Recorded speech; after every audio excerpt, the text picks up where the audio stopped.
So what is Canary Pack? Well, it's a project I've been working on for a while in which I tried to design an entire pack of new pets. Part 1 will be linked in the description. I recommend watching that before you continue this video. Alright, back into Canary Pack, and we're going to look at Tier 2 today. Thank you everyone who commented on the first video. It was really nice seeing all the words of encouragement, but also the varying takes on some of the pet abilities.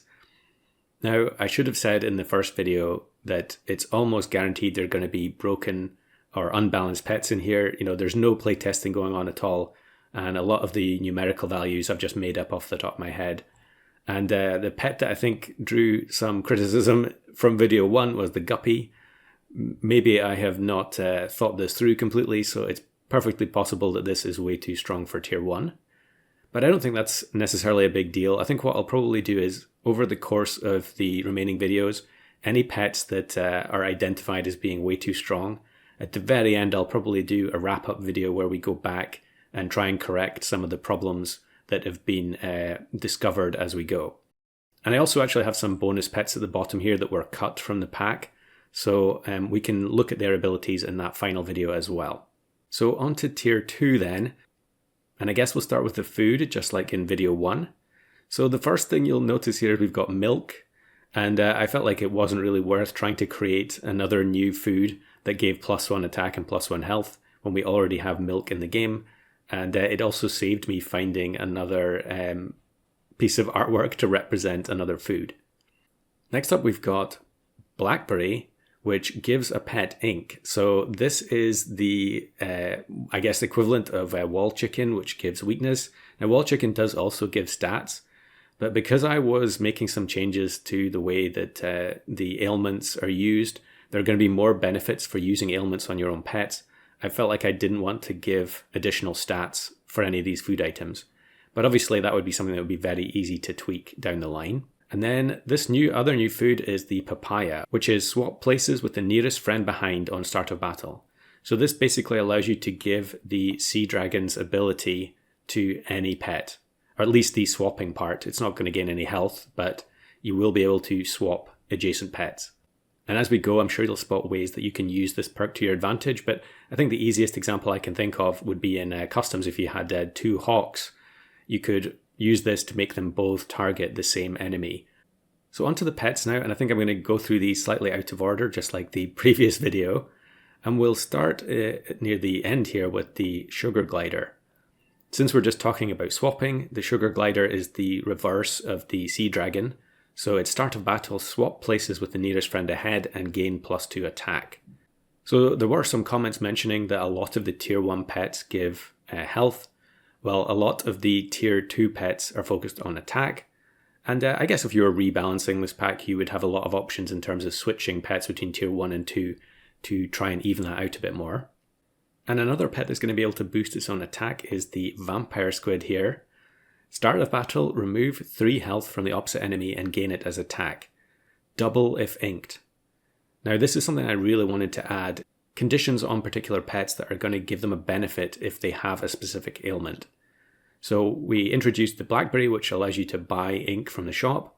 And now we have the vampire squid, which is going to benefit by actually having ink. Now the way I imagine this working is it says remove 3 health. So it would be the same as a sea urchin. If they already have 1 health, you're not going to remove anything. So you would have to be careful that you're not targeting something with very low health. Otherwise you're not going to get a whole lot of benefit out of your vampire squid. Another unit that can provide attack to the team is the poodoo. And this is the equivalent of the horse for this pack. However, its ability is slightly more complicated. It is friend summoned or ejected. Give frontmost friend +1 attack until the end of battle. And I'll quickly show a clip from the current version of the game that shows what I mean by a pet being ejected. Many people in the past have suggested this as a possible trigger. And you can see here the sheep at the front results in a ram being thrown off screen. So that would be 1 eject. And then you can actually also make it happen at the start of battle in Turtle Pack. Here the whale swallows the sheep and the ram is ejected. So there were some people in the first video who noticed that the locust was going to allow you to have pets fly off the screen quite easily. Well, that's how these 2 pets are designed to work together. You can have the locust summoning if you have empty spaces, but you can also have it just ejecting pets straight off the screen at the start of battle and allowing the Poodoo to give extra attack to the frontmost unit. Continuing the theme of summoning, we have the Yellow Macaw. Start of battle, summon 1/2/2 Scarlet Macaw and give it the same food perk or ailment as this. Now the Scarlet Macaw is down here, it's just a token pet, it doesn't have any ability. And maybe you can spot the wordplay here with the ability. I think Team Wood do enjoy putting some gags into their pet designs. But we've got the Robin and the Macaque as the equivalent pets. And since this is only a tier 2, we are spawning very small units even at level 3. But we are able to copy the perk from the Yellow Macaw onto the Scarlet Macaw. So this is just slightly different to the Macaque's ability. I actually wish that the Macaque worked this way, where it's actually give the same food perk or ailment to the spawned pet. The Macaque doesn't work that way. The orangutan just spawns with the perk, which means it doesn't trigger things like Tabby Cat, which the Robin can actually trigger. So that's the thinking here. It does have specific uses in this pack, but there's also lots of things you can do with some of the perk-based pets in Puppy Pack. Next, we'll go to the Leaf Insect. This ability is relatively simple, but I really wanted to have something thematic for it. I love the artwork. And it's deal 2 extra damage if the enemy pet has a perk. And it's kind of surprising that this type of ability doesn't already exist in the game. There are so many perks at this point. And a lot of them are fruit or vegetables. So I felt it was made sense that the Leaf Insect was eating them. And I've just added this extra little bonus ability at the bottom, always a valid target for lettuce. Now it may seem a bit unfair to start giving bonus abilities to pets in the lower tiers, but I feel like there are quite a lot of pets in the game already that have multifaceted abilities, and I don't think it's really a big deal. Also, it's just really funny because this thing looks like a lettuce leaf with legs, and you can see if we look ahead to tier 3, lettuce is in the pack. Next up, we'll go to the box jellyfish on the left. Now, it is only a 1/1 stat line, and that's because I was a little bit afraid that this ability would be too good. So it's adjacent friend gained ailment, gain +1 attack and +1 health. So I wanted to keep it consistent with the existing jellyfish, even though I'm not a big fan of the vertical scalers. I felt like this one made a lot of sense, combining that with the ailments. And it arrives on tier 2, where we already have access to the blackberry, which can allow us to buy ink onto our teammates. So you can imagine having a box jellyfish sitting beside a vampire squid. We buy the blackberry onto the vampire squid, it gains ink, and the box jellyfish gains +1/1.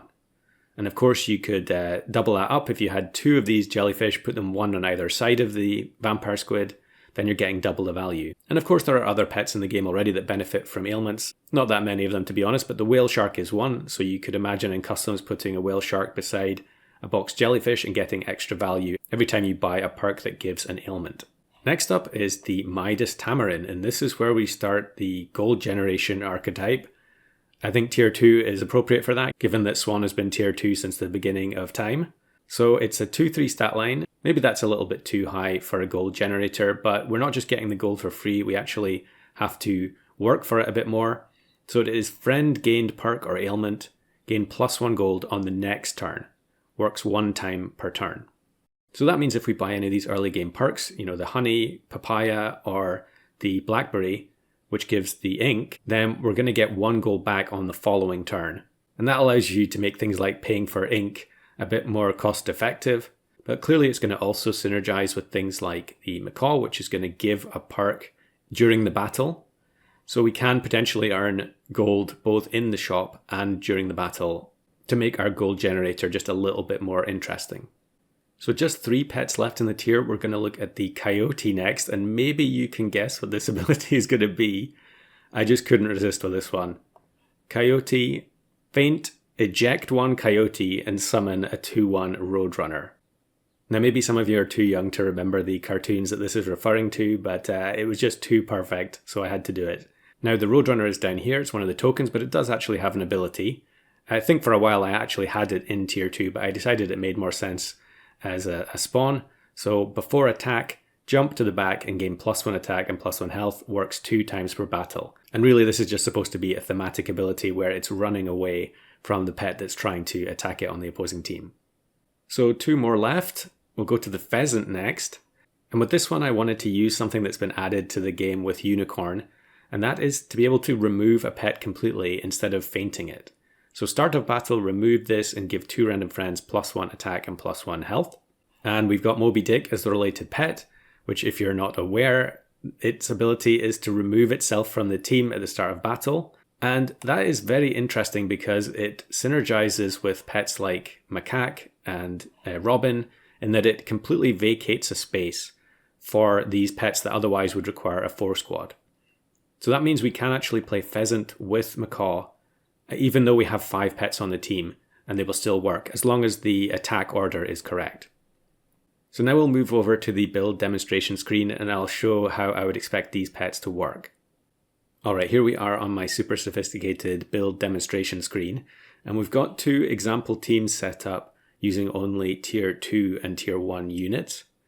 So the team on the left is built around the Pheasant, and the Pheasant's ability is start of battle, remove this and give 2 random friends +1 attack and +1 health.